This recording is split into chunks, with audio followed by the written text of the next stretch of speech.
Finalmente cheguei no meu cantinho favorito do mundo. Gente, já chorei, já tô igual uma boba aqui hoje. Tô em Gold Harbor, na Geórgia do Sul.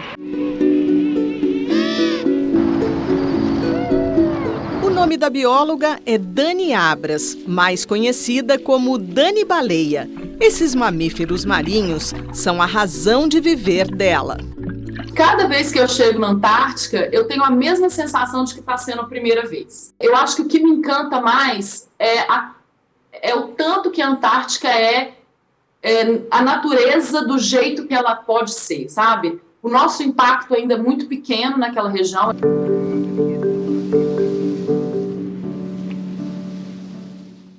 Olá!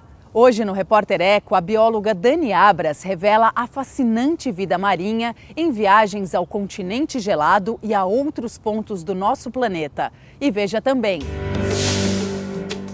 Especialistas explicam por que não se deve explorar petróleo na região da foz do Rio Amazonas, no norte do país. E Embrapa e universidades federais do Maranhão e do Ceará criam um tipo de queijo e leite a partir das amêndoas de coco-babaçu.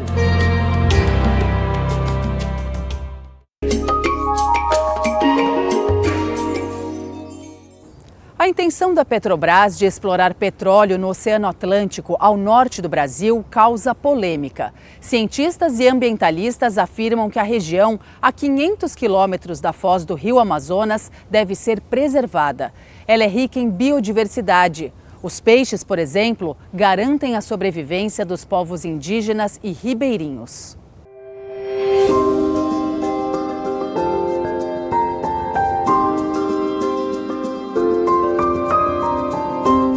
Navio Esperança, da ONG Greenpeace. Em 2017 e 2018, ele navegou a mais de 100 quilômetros da costa do Amapá, no Oceano Atlântico. As expedições levaram pesquisadores para aprofundar conhecimentos sobre o grande sistema de recifes da Amazônia. A formação natural foi descoberta por estudiosos norte-americanos no final da década de 70, mas só em 2016, cientistas de universidades brasileiras publicaram um estudo na revista Science sobre o complexo de recifes, rico em espécies marinhas, como explica o geógrafo Marcelo Latterman, coordenador da campanha de oceanos do Greenpeace. Se sabe que vai pelo menos lá do Oiapoque, no Amapá, até o Maranhão. É um corredor contínuo muito importante de diversidade, que estima-se que pode levar, inclusive, servir de corredor ecossistêmico para o Caribe. E ele é formado basicamente por rodolitos, algas calcárias, esponjas e inclusive corais. Ele promove ali serviços ecossistêmicos fundamentais para garantir os estoques pesqueiros, os bancos de pargos, de lagostas, que têm enorme valor comercial ali para a região e também para as comunidades ali que dependem dessas atividades para subsistência e renda.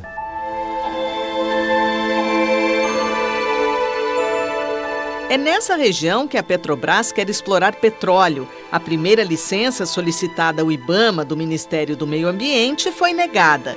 O plano para conter o derramamento de óleo em caso de acidente não estaria bem detalhado. E você tem ideia onde fica a potencial futura fronteira de óleo e gás do país? É no norte do Brasil, onde programamos perfurar o primeiro poço em 2023. Estamos falando de um bloco no Amapá, águas profundas, a 160 quilômetros da costa e com profundidade do oceano de mais de 2.800 metros.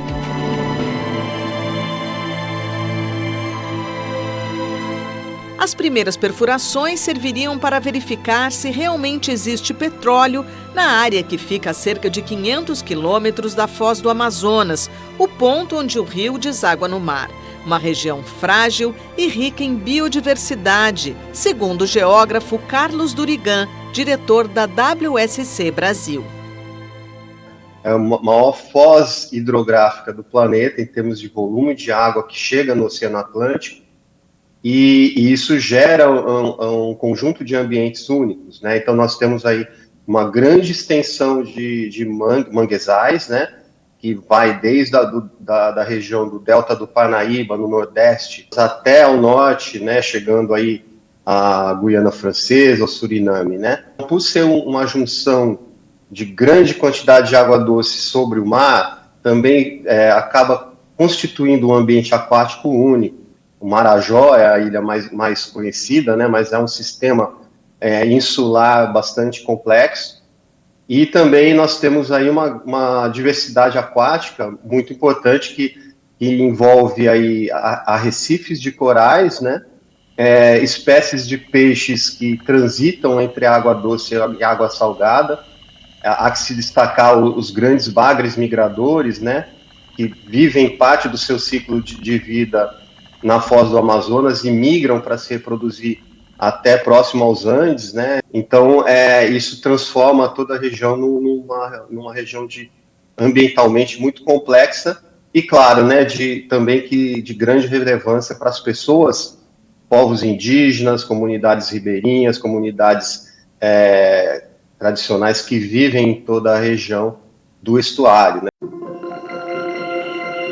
Pesquisadores reforçam a necessidade de realizar a chamada Avaliação Ambiental de Área Sedimentar, criada em 2012, para que se abram novas frentes de exploração de petróleo. Um estudo complexo que envolve informações biológicas, geológicas e humanas e pode levar cerca de 2 anos. Tem que ter ali a consulta aos povos tradicionais, indígenas e quilombolas, e a avaliação das áreas aptas, não aptas e em moratória. Por isso que nós dizemos que é uma responsabilidade do Estado, né, com toda, né, Ministério do Meio Ambiente, Ministério de Minas e Energia, FUNAI, IBAMA, com o envolvimento da sociedade também. E isso isso toma tempo, mas também é importante para que haja ali um olhar estratégico para a região e responsável. Outra preocupação de cientistas e ambientalistas é com as mudanças climáticas. A queima de combustíveis fósseis, como o petróleo, polui a atmosfera e é uma das principais causas do aumento médio da temperatura no planeta. Investir esses recursos que vão ser usados na exploração do petróleo em energias renováveis é a recomendação de muitos especialistas, para que a gente não vá na contramão da história. A gente precisa apostar em energias renováveis e limpas, como energia solar, eólica, e o Brasil tem os melhores recursos do mundo nesse sentido. Então, ao invés de apostar na energia do passado, que continua nos levando para esse precipício, né, para os impactos que já são sentidos das mudanças climáticas, o Brasil poderia liderar, né, e tomar a frente por ter aí os melhores recursos para uma transição energética com fontes limpas e renováveis. Depois de décadas, né, de avanços em discussões relacionadas à necessidade de manutenção da floresta em pé, né, da importância para o clima, para a manutenção, né, dos nossos regimes de chuvas em outras regiões, e o valor da biodiversidade, né, dessa riqueza natural que nós temos na região, nós ainda vemos que existem visões, né, relacionadas a ver a Amazônia como uma fonte de commodities.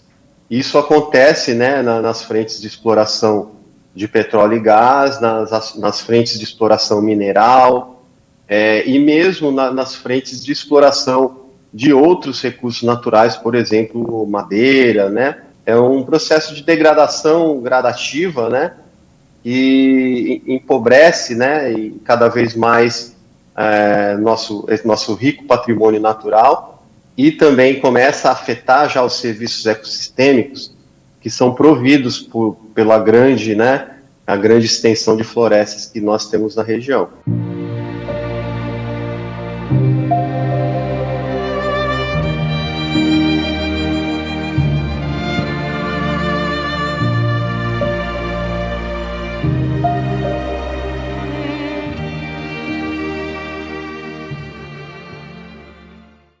Vamos agora às notícias da área socioambiental que tiveram destaque. A presidente da União Europeia, Ursula von der Leyen, anuncia investimento de 2 bilhões de euros, cerca de 10 bilhões de reais, em hidrogênio verde, no Brasil. A declaração foi feita após reunião com o presidente Luiz Inácio Lula da Silva em Brasília. O hidrogênio verde é um combustível que não emite CO2. É produzido a partir da eletrólise da água, por meio de fontes renováveis, como eólica e solar. O processo separa a molécula da água em hidrogênio e oxigênio, pela passagem de corrente elétrica na solução aquosa. O hidrogênio verde é uma opção de substituto dos combustíveis fósseis, altamente poluentes e responsáveis por grande parte das emissões de gases do efeito estufa.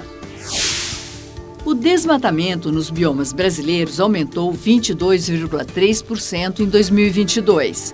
Foi destruída uma área de 2 milhões de hectares em um ano, quase do tamanho do estado de Sergipe. Só na Amazônia, cerca de 21 árvores foram cortadas a cada segundo.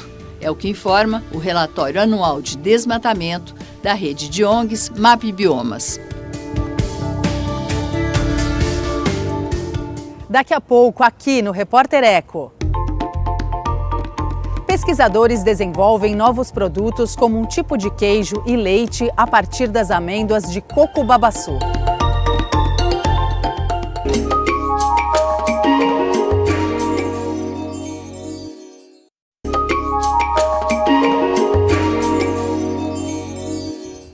A Embrapa, empresa brasileira de pesquisa agropecuária, desenvolveu novos produtos como um tipo de queijo e uma bebida vegetal a partir das castanhas do coco babaçu.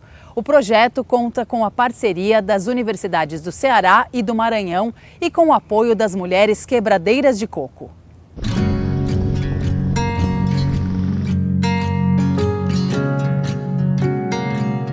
Nos estados do Pará, Tocantins, Maranhão e Piauí, vivem milhares de mulheres que mantêm viva uma tradição, a extração da amêndoa do coco de babaçu, matéria-prima para uma série de itens como sabão, cosméticos, pães e até biodiesel. O babaçoeiro é uma palmeira encontrada no Brasil, nas regiões do Cerrado, Caatinga e Amazônia. A retirada da amêndoa de seu coco é feita manualmente, atividade extrativista realizada pelas quebradeiras. Como forma de agregar valor à castanha do coco de babaçu, a Embrapa e pesquisadores das Universidades Federais do Maranhão e do Ceará trabalham desde 2017 no desenvolvimento de novos produtos junto às comunidades de quebradeiras. Do Maranhão, vem 90% das castanhas comercializadas no país. Começamos na época com alimentos que elas já conhecem, elas já trabalham, que são o biscoito e o sorvete de babaçu. Nós apresentamos novas formulações, convidamos profissionais para irem para o território quilombola, conhecer como as quebradeiras de coco trabalham, como vivem, e a partir desse conhecimento, e elas também apresentaram quais eram os seus conhecimentos na produção desses alimentos, nós iniciamos o desenvolvimento de alguns alimentos com amêndoa e mesocarpo do babaçu. Do projeto surgiram um queijo e um leite vegetal. A gente, após vários experimentos, vários testes de formulações, a bebida vegetal ela ficou numa proporção desenvolvida, né, pelo colega para ser consumida como uma bebida somente, um produto tipo leite, e depois, no caso do queijo, nós adicionamos outros insumos, né? Como o coco babaçu ele tem um baixo teor de proteína, nós adicionamos também uma proteína à base de soja, né, para a gente obter um produto com componentes e nutrientes semelhantes aos queijos tradicionais. Que estágio que esses produtos estão? Ambos os produtos eles foram feita uma capacitação aqui, né, com as quebradeiras de coco, e hoje elas têm condições sim de comercializar. O próximo passo será sanar desafios para que os novos produtos estejam habilitados para o mercado. Um desafio que é interno, que é a sensibilização desses grupos para sair dessa visão de produção artesanal doméstica para a produção artesanal visando a comercialização. O desafio tecnológico nós já estamos mostrando que é possível superar, mas há outras questões de ordem social, cultural, histórica e de políticas públicas que também precisam avançar junto com a gente.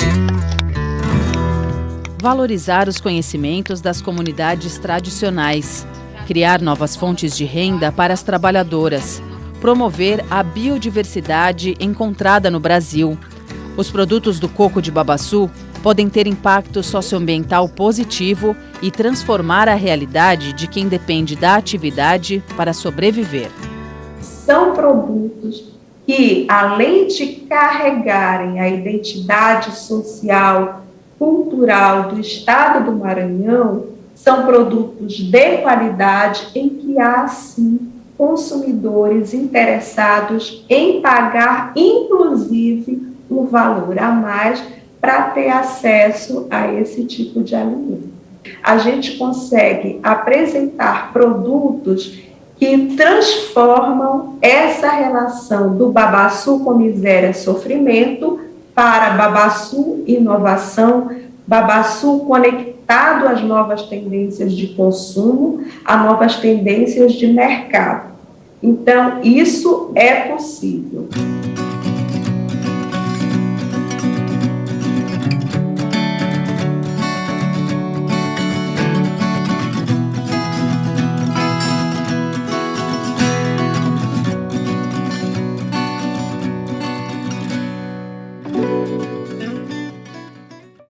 A seguir, aqui no Repórter Eco. A paixão pela vida marinha. A bióloga Dani Abras registra baleias e pinguins em viagens pela Antártica.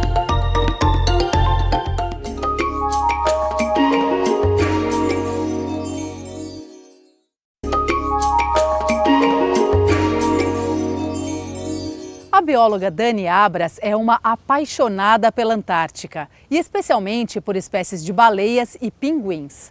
Ela guia expedições, colabora com pesquisas científicas e documenta também outros destinos ao redor do planeta. Dani sempre divulga a mensagem de que é preciso conservar a vida nos mares e oceanos. Finalmente cheguei no meu cantinho favorito do mundo. Gente, já chorei, já tô igual uma boba aqui hoje. Tô em Gold Harbor, na Geórgia do Sul, esse porto de ouro.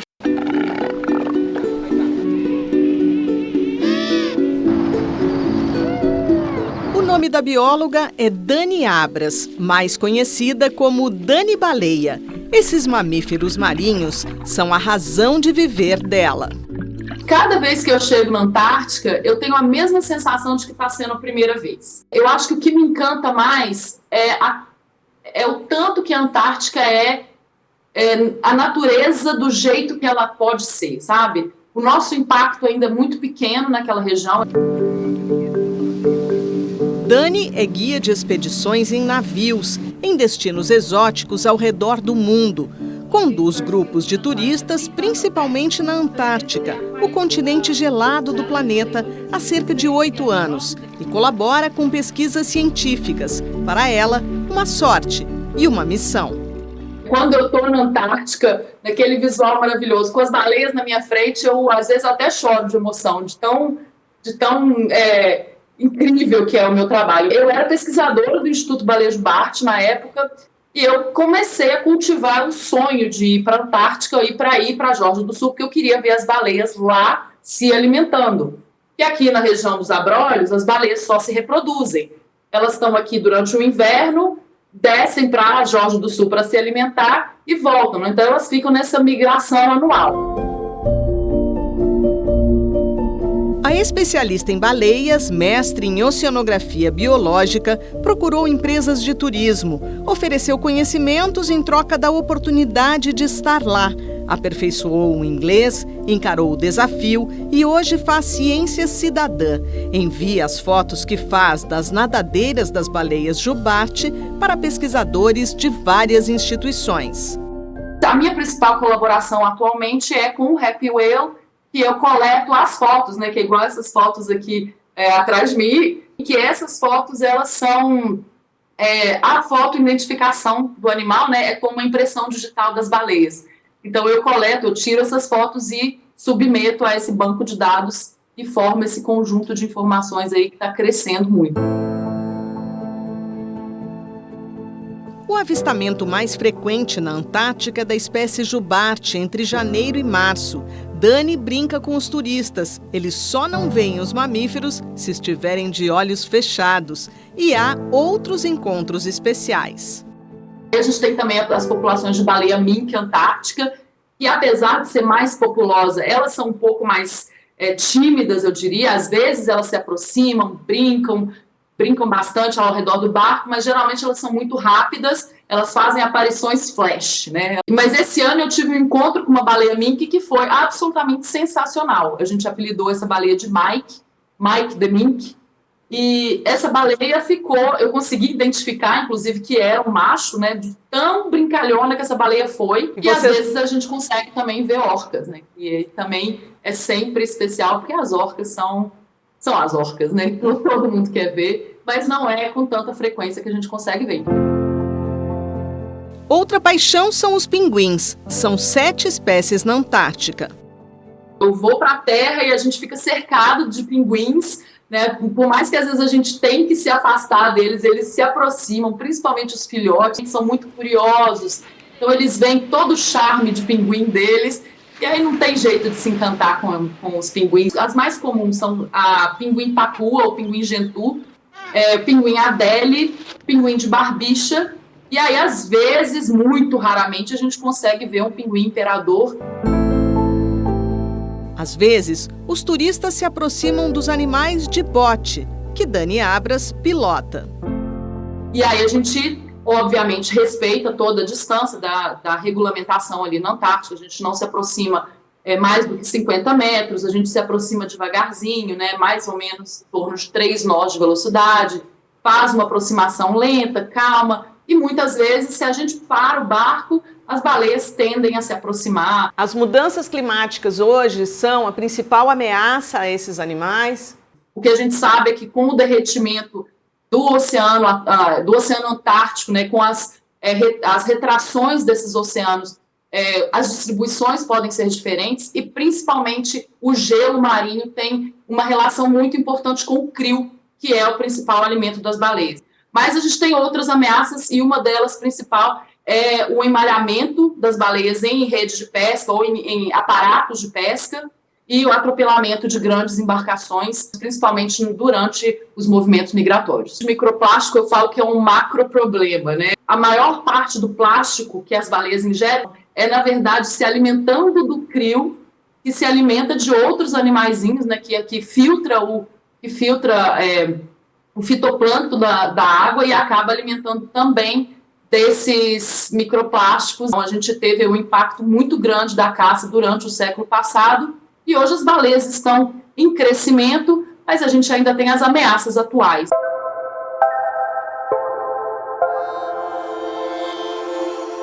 Fora da temporada de turismo na Antártica, Dani Abras já viajou para o Ártico, na Groenlândia ou Islândia, para a África do Sul, Ilhas dos Açores, em Portugal, e Tonga, na Polinésia. Em Tonga tem uma particularidade que lá é permitido a natação com as baleias de forma turística, né? A gente não usa nenhum equipamento, é só a máscara de mergulho mesmo. É difícil de acreditar que eu pude ter a oportunidade de passar 4 meses dentro da água com as baleias praticamente todos os dias. Dani, por que é importante a gente conservar esses grandes mamíferos marinhos? Ela gera muita renda para vários países em torno da observação de baleias. Elas produzem muito ferro na sua alimentação e elas retornam esse ferro e nitrogênio para a água durante a defecação, e isso ajuda muito na produção de fitoplâncton. O fitoplâncton é como se fosse uma microárvore. Produz oxigênio, captura CO2 do ambiente, né, da atmosfera, e aí produz mais biomassa também e a gente consegue fazer a manutenção do nosso clima. Na hora que elas estão se alimentando, elas fazem uma bomba que é tão impactante quanto as ondas do mar ou o vento.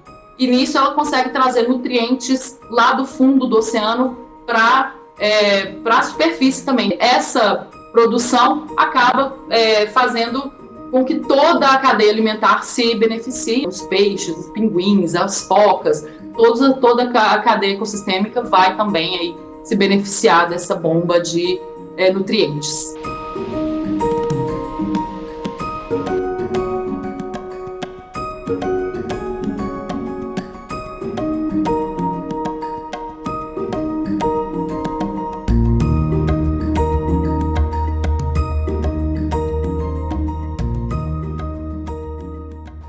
O Repórter Eco de hoje fica por aqui, mas você já sabe, no próximo programa tem mais ações, projetos e pesquisas em busca de um mundo sustentável. Até lá!